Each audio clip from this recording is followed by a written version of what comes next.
Young men slept with her for money, but what they didn't know was that they were exchanging their souls and destinies for cash. Her name is Madame Rose, a very wealthy widow who lived on Lagos Island. Chubby, elegant, and in her 60s, she had no children and lived alone in a huge mansion with a fleet of luxury cars. She had no real friends, only visitors, cleaners from hired companies, and her sugar boys. No one knew the true source of her wealth. She traveled abroad every month's end, returning with new jewelry, strange perfumes, and an unsettling glow in her eyes.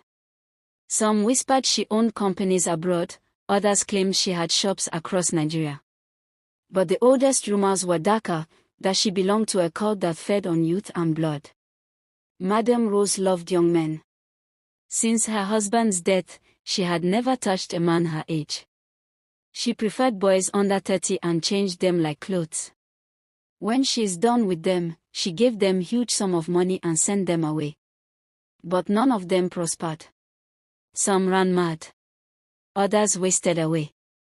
None escaped the curse. She used their destinies for rituals and none of them was aware of it.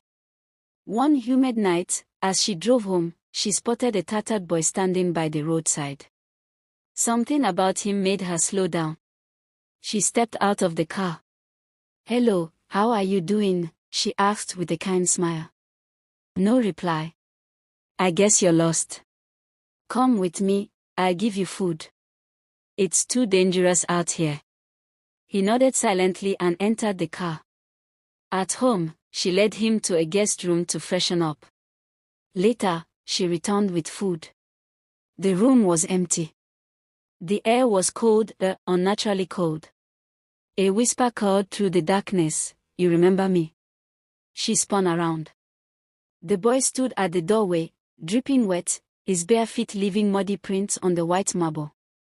His eyes were pitch black, and something was moving beneath his skin, like worms riding.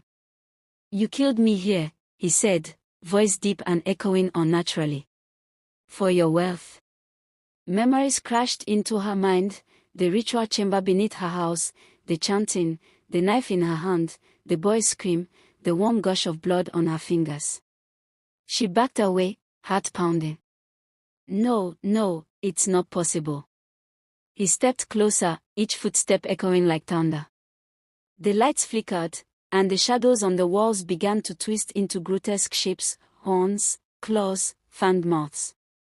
"You took my life." His face began to rot before her eyes, skin peeling away to reveal a skull grinning with hatred. "Now I'll take yours." The walls dripped with dark red liquid. Ants, skeletal and cold, burst from the floor, clutching her legs. She screamed, but the boy was already upon her, his icy hands wrapping around her throat. Her breath failed. Her vision swam. And just before the darkness claimed her, she saw dozens of other pale, dead faces behind him, all the boys she had sacrificed, staring at her with lifeless eyes. By morning, Madame Rose's lifeless body was found in her bed, her face frozen in pure terror.